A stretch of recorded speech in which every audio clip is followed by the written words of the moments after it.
दोस्तों, मैं प्रियंका स्वागत करती हूँ आप सभी का अपने एक और नए वीडियो में। तो कैसे हैं आप सब लोग? आई होप कि आप सब लोग अच्छे होंगे, स्वस्थ होंगे, मस्त होंगे और अपनी अपनी लाइफ में व्यस्त होंगे। तो बहुत हमारे यहाँ तो बहुत ज़्यादा ठंडी होने लगी। आप लोगों के यहाँ माहौल कैसा है तो बताना। जुकाम भी हमें बहुत ज़्यादा हो गया है और मैं अपने काम से लग गई हूँ। बज रहे हैं शायद 7 बजा है।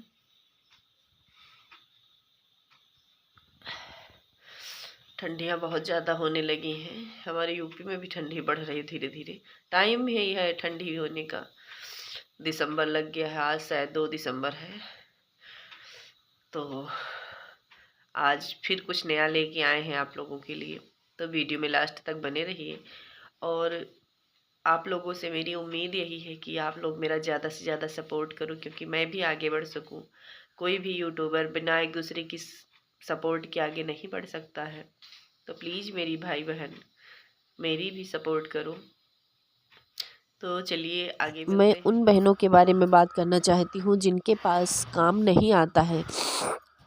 गांव में रहती हूँ या शहर में रहती हूँ, बहुत सारी बहनें हमारी हैं जिनको सिलाई आती है लेकिन उनके पास अच्छा काम नहीं आता है। तो आप उसके साथ मैं बताऊंगी कि सिलाई के साथ साथ आप घर बैठे क्या क्या कर सकती हैं और कौन कौन से काम रखें जिससे आपका बिजनेस धीरे धीरे स्टार्ट हो जाए। तो सिलाई के साथ आप पार्लर वाला काम अगर आपका आता है तो थ्रेडिंग वगैरह भी बनाया करें। इससे ये होता है कि अगर जैसे कस्टमर थ्रेडिंग करवाने के लिए आया तो देखेगा कि आप ब्लाउज़ सिलती हैं, कपड़े सिलती हैं, तो सिलवाने वाला काम भी लेके आएगा।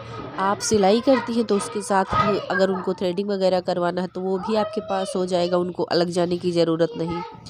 तो थ्रेडिंग है जो काम, ये आप आसानी से सीख सकती हैं। यूट्यूब पे अच्छे अच्छे वीडियो हैं, देख के आप सीख सकती हैं और धीरे धीरे करके अपना ये काम भी स्टार्ट करें।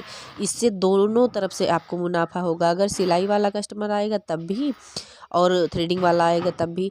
और उसके साथ आप कॉस्मेटिक का छोटा मोटा सामान रखें। इससे ये होगा कि जो लोग आएंगे आपके पास थ्रेडिंग वगैरह करवाने या कपड़े सिलवाने, तो वो देखेंगे कि आपके पास ये चीज़ है तो वो भी थोड़ा मन हुआ या नहीं हुआ तभी। देखो क्लेचर वगैरह अगर रखे हैं और हेयर बैंड वगैरह रखती हैं तो देखा उनको अच्छा लगा तो वो ऐसे भी बिक जाते हैं। 10-5 रुपये की चीज़ है, लोग ले लेते हैं।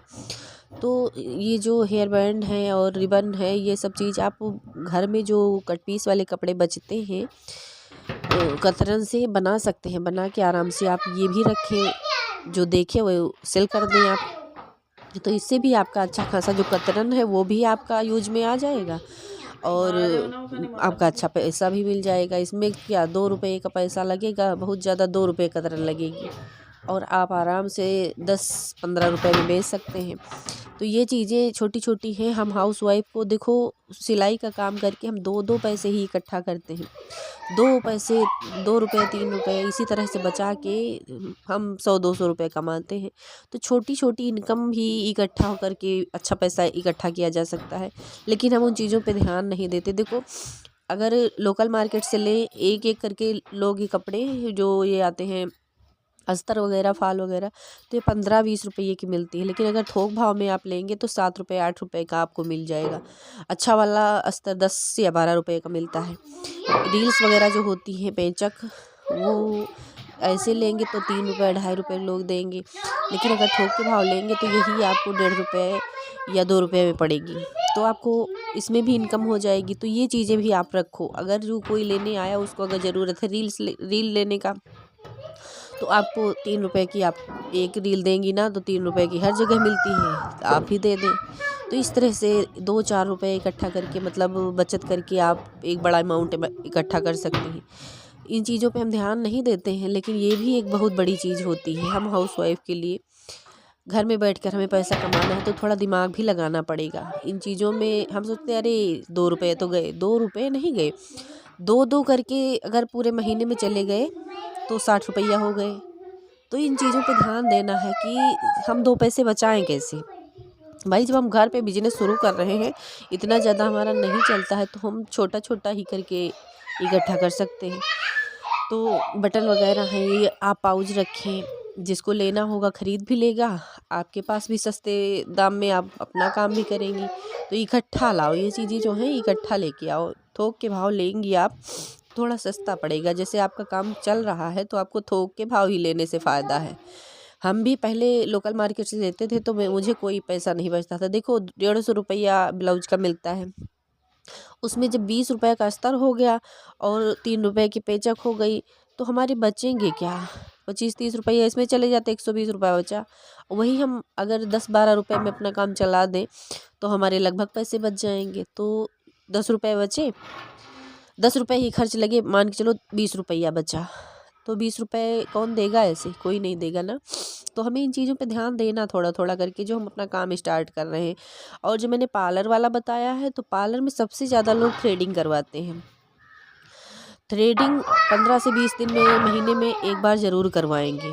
तो और जैसे फेशियल वगैरह है तो इतना ज़्यादा लोग नहीं करवाते हैं। गांव में तो अक्सर नहीं करवाते क्योंकि कहीं शादी पार्टी हुई तब करवा लेते हैं, डेली कोई नहीं करवाता। लेकिन ये जो थ्रेडिंग वाला काम है ये लगभग एक महीने में 2 बार ज़रूर लोग करवाते हैं। नहीं 2 बार तो एक बार ज़रूर करवाते हैं। इससे जो कस्टमर आपके पास आएंगे तो वो धीरे धीरे करके आपकी सिलाई का काम भी देखेंगे कि हाँ अच्छा चल रहा है, तो आपके पास सिलाई भी लेके आएंगे। और लोगों से कहेंगे कि हाँ वहाँ थ्रेडिंग करती हैं, आप उनके पास चले जाओ। तो गांव में क्या होता है, लोग दूर जाने की वजह से नज़दीक वाला ज़्यादा ढूंढते हैं आसपास।